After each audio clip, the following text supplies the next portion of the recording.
Well, thank you for joining me, Mark. Yeah. I'm very grateful for this opportunity to talk with you post-election so I can get kind of a pre and post experience with you, but also give you the platform to share anything that's been really pressing for you. I know you've also been talking about affordable housing and working really hard for that, so I definitely want to dive into that as well, but the floor is yours. Yeah, wow. Well, thanks for that. Thanks for having me on again. It brought me good luck the last time. It got me elected. So, so pre and post-election. Well, pre, I'm not sure exactly what you had in mind there. We sort of what I thought it was going to be like and what it ended up being like. Yeah. Yeah, well, I think, like I said, I was very fortunate in the late 80s to dip my toe into matters of council or township in getting on to the Planning Advisory Committee then. So that meant, working alongside of elected councillors as well as citizens of the community, and then working through the procedures and the process of all of, what is involved in zoning and planning and amendments to plans and what have you. So I leveraged that, and then like you may have known, we both started attending council meetings, and so I think I had a good feel for what it was going to be. I don't think. Now that I'm on council itself, that there were any great surprises, except for maybe a few in terms of, and some have been pleasant surprises. A few others maybe less so. On the pleasant side is actually now working closely, arm in arm practically with staff.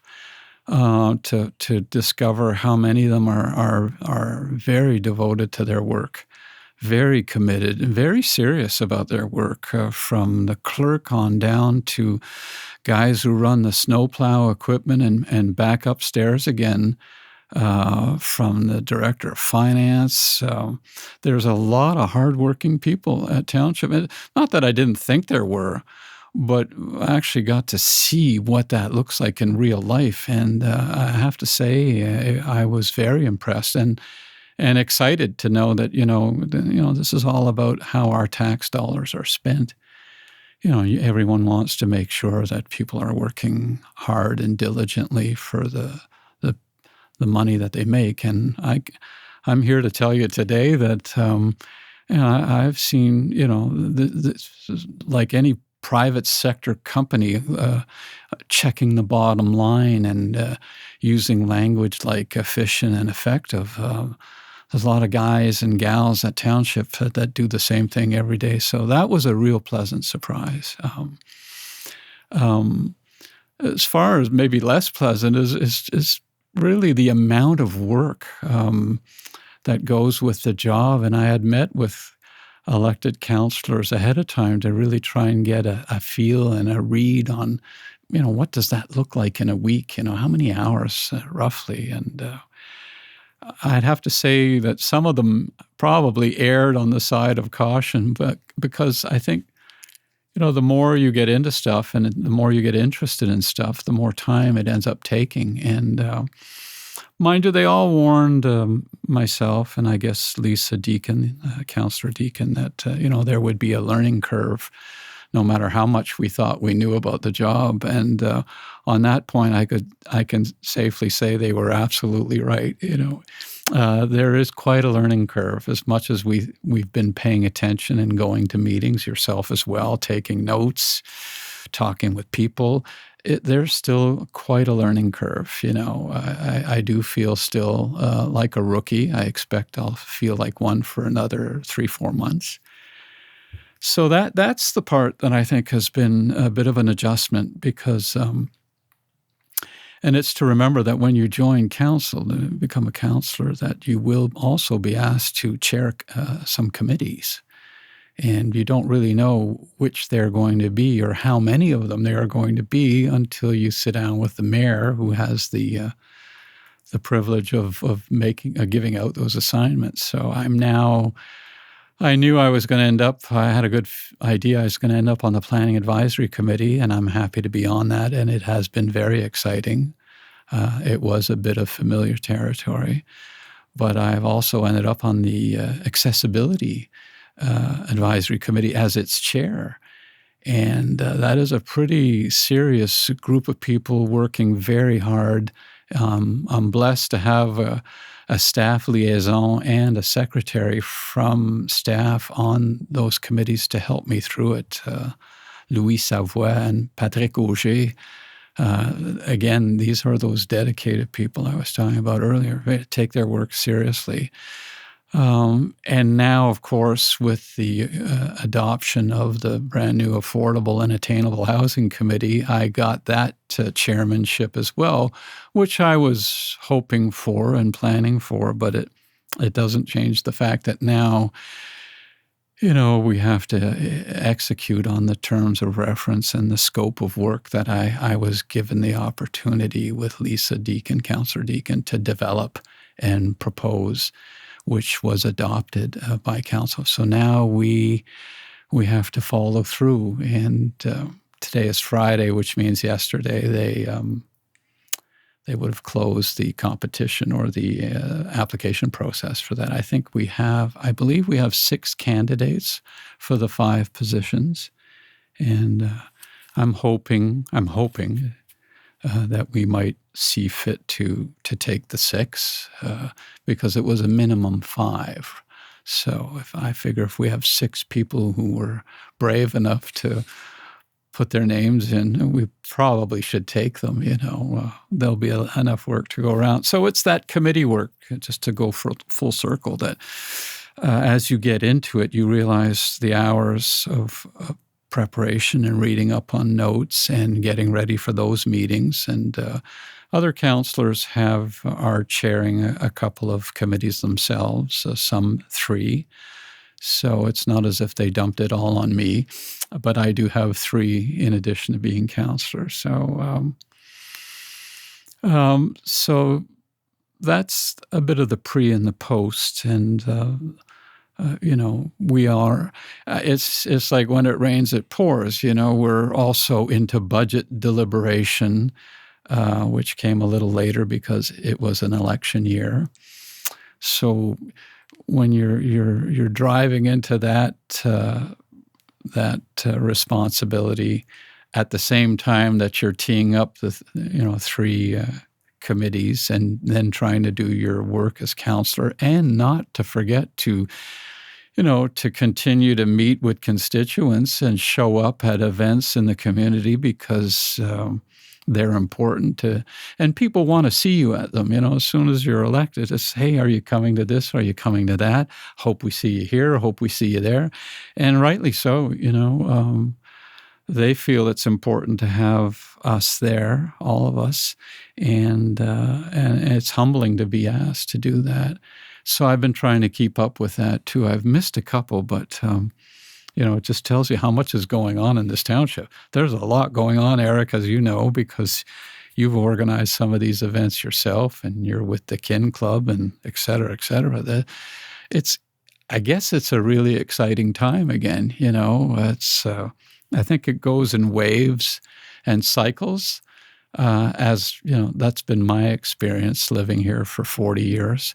And I think we're right at the start of another brand new cycle of sort of regeneration and renaissance and rejuvenation and whatever you want to call it. And I'll get into that in a second with some of the really exciting stuff that's going to happen, for instance, this coming year that we haven't seen the likes of before. So that's a little bit of, a little intro on that stuff. Yeah, the ebb and flow of community activities is something I've definitely been noticing. And having going to committees and to the meetings, and even just looking at the agendas, all the content that you guys have to read through, there is this whole work-life balance officially that you have to do. And then there's the kind of unofficial, like you mentioned, going to events and being out in the community and being seen and interacting with people, that it's really hard to prepare oneself for. There's not really a training regime for that. There's some positions and jobs that are kind of adjacent to that. But I also want to echo your sentiments of when I was going around and talking to all the people who were running Township, the staff members, the dedication was absolutely clear.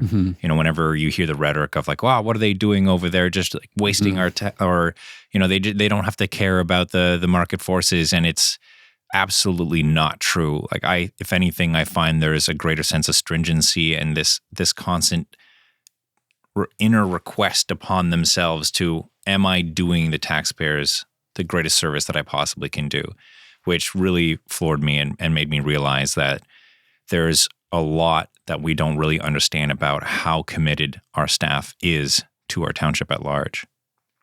Yeah, I couldn't agree with you more. We're growing at a rapid rate, that's true, and we're outpacing just about every municipality within a few hundred miles or even further, and that's true too. But we still have, there is that still that small town sense of people still knowing each other in the community, and I can assure you, the staff, who live in the community as well, they bump into people at seniors' dinners. We all bump into each other in the grocery stores and the home hardwares. It's like I see more of them now than I ever did before. Maybe I'm just noticing them. So they're in and about the community. And I can tell you, of course, without naming names or going into detail, how intense some of the issues affecting the township, affecting zoning, affecting residents, taxpayers, have impacted on employees. Heated discussions, but strong emotions. We had incidents with some of our seniors' homes that have been where there have been accidents and challenges, and it has. You can see the effect that it's had on the departments that look in on that stuff. The closing down of one of them at the back of the town of Embrun, and then recently there were some challenges at Foyer Saint-Jacques. We've seen, submissions and presentations and letters also by other groups that feel strongly about, and you see the effect of that on staff. And I can tell you, it's taken to heart in some cases. Where maybe you would expect them just to keep that line of, not showing emotion and just being pragmatic, but it's not always the case, and that's good. I think that's good. It shows that there's a deep sense of duty and commitment, and I've seen a number of events, a few incidents where that's been in evidence, and I admire them for that. I admire them for that real, I guess what you'd call a real sense of responsibility to the community at a number of different levels. So, yeah. I know that affordable housing was one of the main issues that you were pushing for when you were going through the election. And now that you are elected, how do you feel about the process in getting this approved and the potential of it happening? Is there some information that you gained from being elected that you didn't know before about its feasibility, and any challenges or opportunities that lay before you? Well, for me, it's a good news story all around, because it showed me that if citizens come up with ideas or projects or areas of concern to them, or that they think could be of interest to the township, to the community in general, that if they put the work in to doing the research on the issue, to be sure that there's a lot of substance there and good arguments to be made. I think I'm a small example of then taking that to council, making the presentation, and then discovering that they're committed to reviewing and studying the proposals, especially where they see that they've been well prepared. And I had a lot of help in putting something together that was well researched, and was grateful that council's first reaction to it was, yeah, no, we think this is good too, and we're ready to commit to get behind it, which they did, and they followed through on that. I mean, sometimes we'd all like to see things happen from one day to the next, It took a few months. We went into an election, but sure enough, it came back on the table at the beginning of the year, has been approved. I think there hasn't, not too much has changed. They recognize, everyone recognizes there's an affordability and an accessibility issue. Council certainly recognize that. I guess their particular interest, as is mine, is to find out, okay, to what extent is it a challenge for our township, and more importantly, in what areas? It's not as if it's certainly, I can tell you, not the same situation in other parts of the province like it is in our township. Not even the same in places like Rockland or Hawkesbury. And I have the benefit and the privilege of working with Valoris from their head office in Hawkesbury and with United Counties to help me appreciate some of the subtle differences and some of the not so subtle differences between our township and the others. So that's what, our job is going to be on this committee, is to find out what exactly this all looks like in our township as compared to others. And they're supporting that. I think to council's credit, and the CAO, they looked at the draft scope of work in terms of reference that we had put together, and they wanted their chance to provide some input there as well. And they did, which showed me that they were very much interested, as much as we were, to set out that scope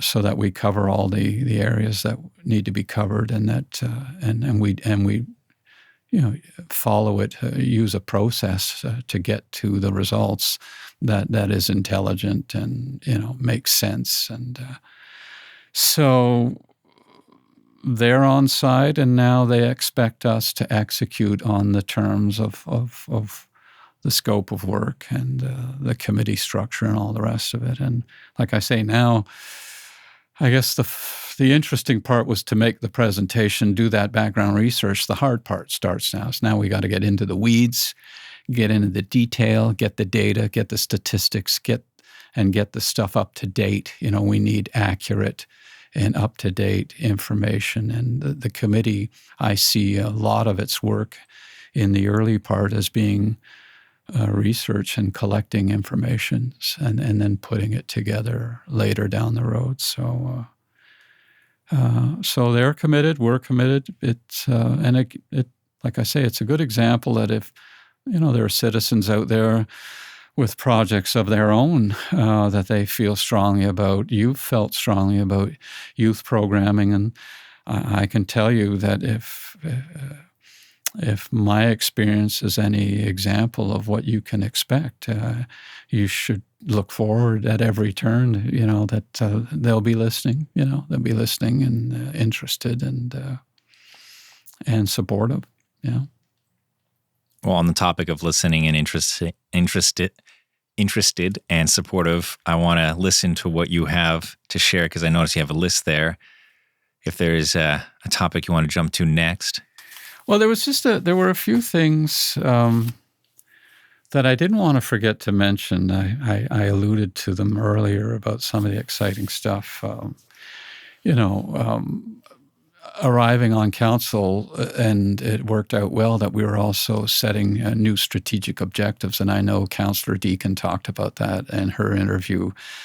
We have a brand new strategic plan, and we had a lot of input in that, and that was exciting. And what's really interesting about it now, this time around, maybe different from before, is that CAO helped to push the notion, and certainly the mayor was on side with that, and councillors, of setting some key performance indicators up to have that match up with the strategic plan, so that we can measure, our successes and our failures as we go along. And that'll be great. I talked about budget deliberations. We talked about and that's exciting. That's going to come back.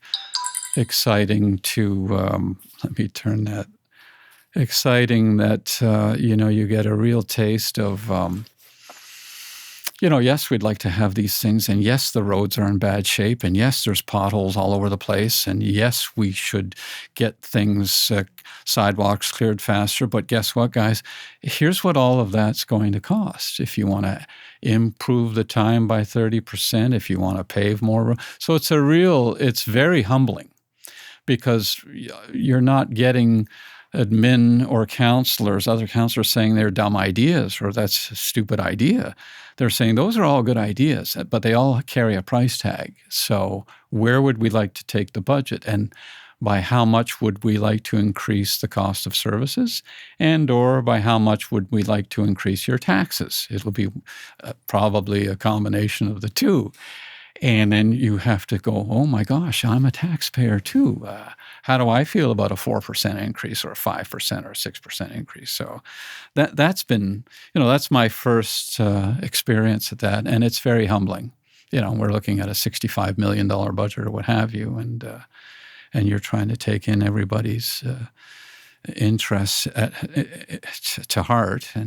But then it's a juggling act. So, if you've ever been to the circus, it's a little bit of that. It's you got 9 balls in the air, and you want to keep them all up there. So, we have the rec complex, but people have heard about that. But the drawings will be coming back on that at 30% of what we're hoping it will look like. We'll see that at 30% shortly in March. That's right on schedule. That's going to be very exciting. The library retrofit, I'm very excited about that. We all agree that Embrun has been waiting a long time, a very, very long time. And I've admitted it as much at meetings to say, we know in Russell how precious our library is to us. So I can just imagine for those who have been waiting quite a bit longer what this must mean. So we're working hard on keeping that train on the tracks and keeping it moving forward. One thing I didn't want to forget to mention either is something very exciting. It'll be presented to council this Monday night, so it's already in the public domain in the agenda, but it's the Russell 125 celebration, the 125th anniversary of the incorporation of the village of Russell. So there's Dave Dyer and a steering committee have put together a proposal with all kinds of activities that I don't want to give away today, but people should tune in on Monday night because Mr. Dyer will be making a presentation. But it's going to be very exciting for a number of reasons. First, it's going to speak to the history, the rich history of the area. A village incorporated 125 years ago. That's a long time ago. But equally as important is, you, me, and others over this last year talking about, this sense of a need, a real important need to start rebuilding community spirit and volunteerism. And this is going to be an exceptional opportunity for people to join in, whether it's to help out or just to participate in the festivities. This is going to be a big deal. Streets are going to get closed down, all kinds of things. I won't go into detail, but it's going to be a big thing. It's going to be a chance for the community to come out, and see what's going on and see, experience the energy, this renewed energy. There's going to be a great opportunity for that. So I'm really looking forward. It's going to happen on the main street. So it's, quite a bit of it's actually going to be happening in front of my house. So, but I'm really looking forward to that. There's a lot of things planned. And like I said, we've been talking about this quite a bit, about how we felt that as fast as the township was growing, we didn't feel that the community spirit and the sense of wanting to be involved in community activities was growing at an equal pace. And I think this will give us a good chance. I think this is going to be a good one, and I think when you do something that's well thought out and that leverages an important event, and that you bring the right key people together in terms of at the leadership of it all, it gives you a real great opportunity to succeed at every level of the community. So looking forward to that, yeah. So that was on my short list, Joe. Yeah, I couldn't agree with you more. The opportunity to volunteer, take part, and I'm really excited for the idea of certain streets shutting down, so you can have kind of like a meet me in Russell or meet me in Marionville kind of vibe, where the whole community can come out and fill the road. I feel wherever I've experienced that in other communities, it's been very enriching and very celebratory, and I'm happy that we're bringing that to our township. Yeah, it's going to be very exciting. There's all kinds of stuff going on in the whole township. I started going to les soupers fèves au lard et pâtés chinois avec le groupe d'âge 55 and over. To see a couple hundred people at the Camille Pichet faithfully every month, the first Friday of the month too, has been, for me, it's just a reminder. There is a lot going on. Some of it's been indoors, I guess, so we haven't seen as much of the effect of it. But, packing in a few hundred people indoors for a Friday night, a senior sort of, is quite remarkable. More recently, the firefighters in Embrun, the fundraiser breakfast they held, I went to that too. Another 250 people flowing through there. The place was full. The Camille Pichet was full. So this summer will be neat that we can take it outside and we can see what we can do with sort of like that Marionville experience of last summer. The Meet Me on Main Street in Marionville was exceptional, with a music concert and all that stuff. And you're meeting people that you haven't met before on the street. Everybody's smiling at each other. So there's this, it seems that there's a genuine interest to want to say hello for the first time. Hi, my name is Marc. And I got a lot of that in Marionville. People I didn't know at all, but the mood was so good. People just started introducing themselves. Wow. That is such an important first step, to be in the mood to introduce yourself to somebody. So it's going to be great. It's going to be good. Yeah, looking forward to that. Otherwise, like I said, to maybe, again, circle back, a busy time at Township with the budget, with the proposed rec complex, with the new committees. They're adding new staff. We talked about that in our own campaigns about, yes, some staff have been added as of a year ago. Was it enough? Were they in the right positions? Well, that's come back, and it's interesting to note KPMG and their other studies going on. That's all being looked at, has been looked at for a number of months now. They'll get to the end of that study soon. But we already know, because at the rate that we're growing, that there needs to be still more positions in strategic areas, and the analysis has helped to show where that's going to be needed and why, and how many this year versus, by the way, there would be X number for next year and Y amount for the year fall. So it's a very thorough bit of analysis that's being concluded now. It's not just about let's get it right and set it right for this year. They're taking the longer term view, and they're measuring that against the rate of growth. So that's all smart, good analysis that is being done,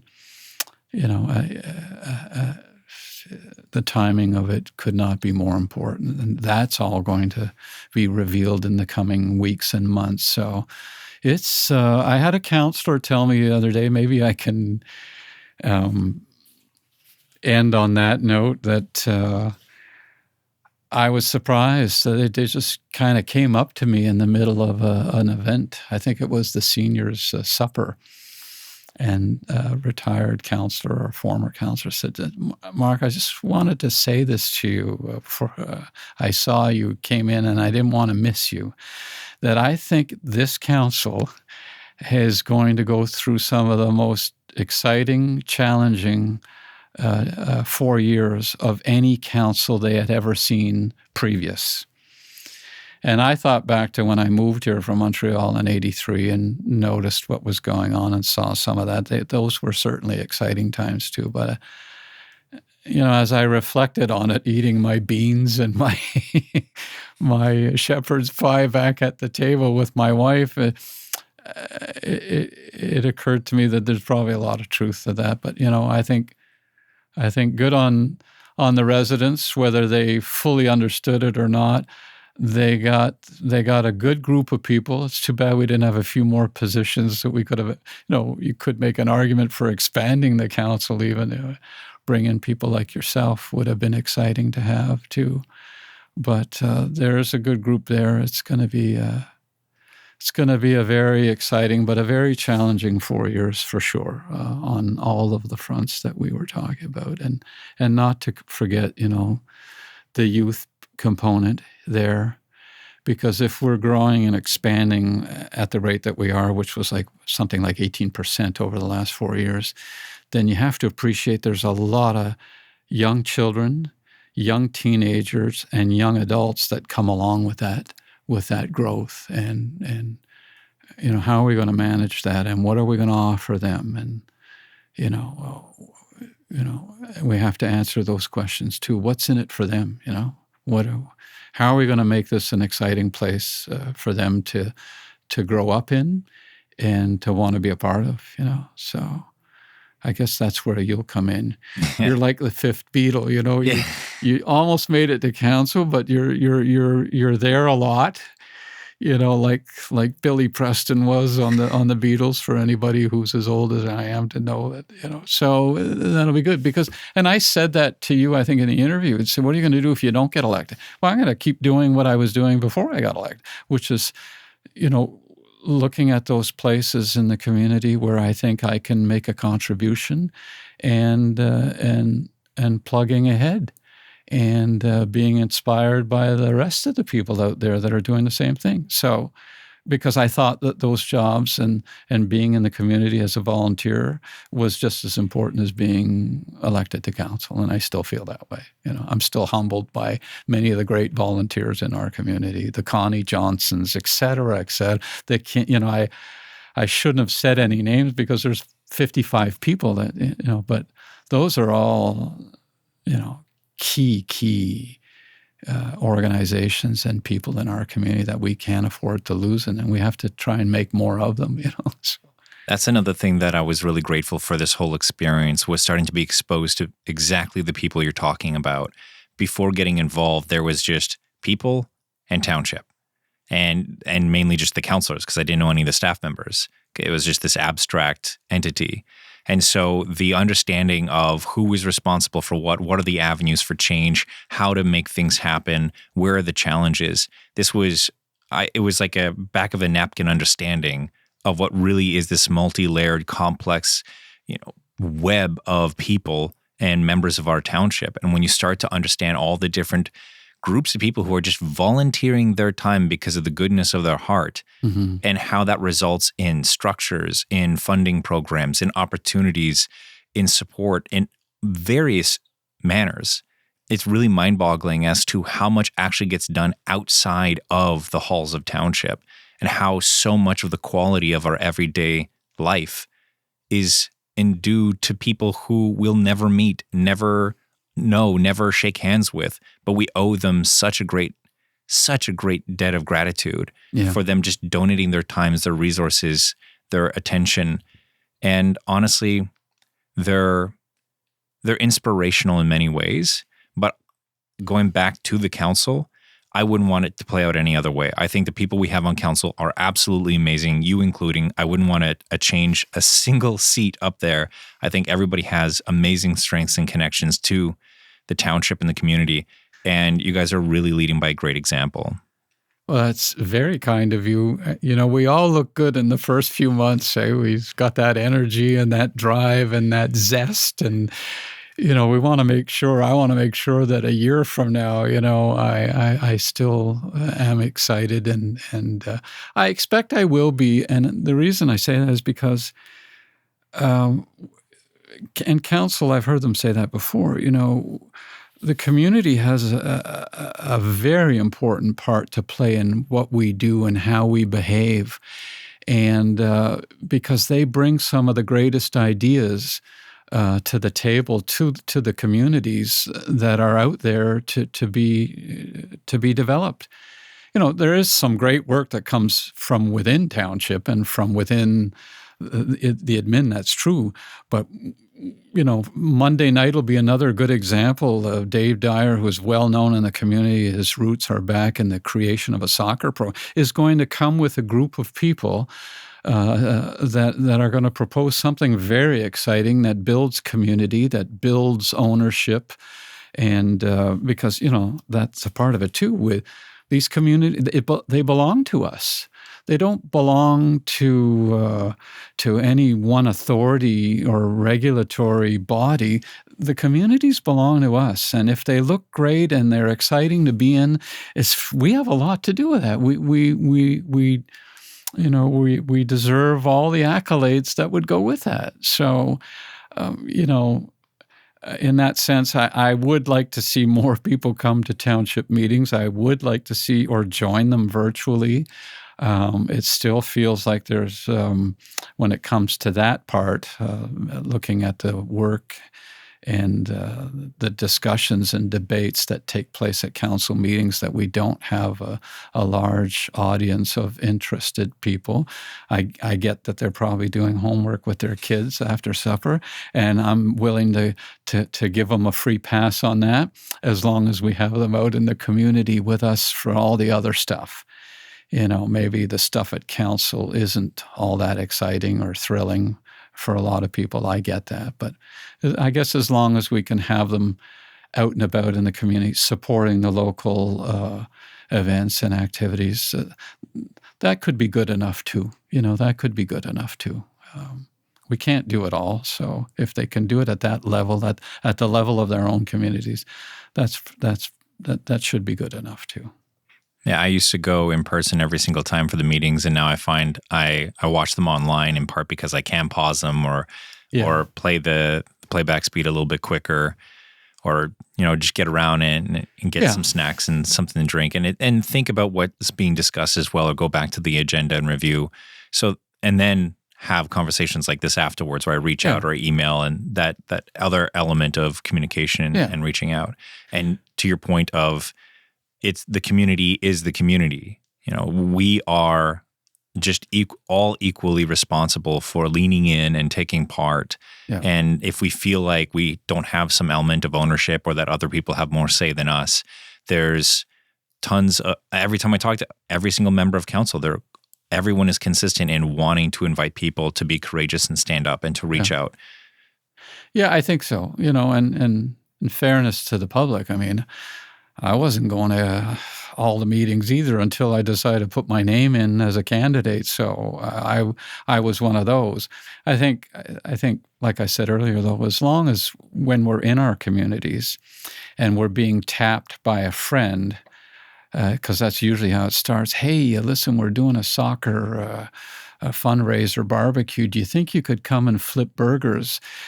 If you can say yes to something like that, which sounds pretty trivial, maybe they're all little, it's the sum of the parts, hey? It's all those little pieces that when you add them together, the barbecue was successful because 14 volunteers showed up to flip buns, serve drinks, and, so my motto has been, I don't often put up my hand and volunteer on my own, but I think I come when I'm called.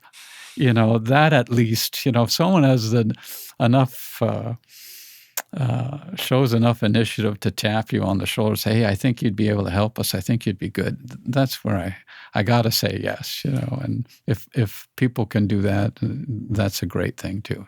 That's you don't have to do a lot, but if you can help out when someone sort of reaches out to say, hey, Friday night, we're all going over to, yeah, good. So that's my take on it as of, what is it, March? Yeah. What day are we? March 10, March 9? Yep, pretty much. What day 9th or is it? 10th. The 10th. There you go. So, yeah, have me back in 3-4 months, and we'll Yeah. I'd be happy to keep updating, and as long as you're interested in hearing about it, because this is a great way to get information out too, and I think that's why councillors have been excited about participating with you on these talks. I've watched all of them. I've found them very informative. So yeah, good work. Good for you to be doing this. It's good for us too. It's a great service to the community.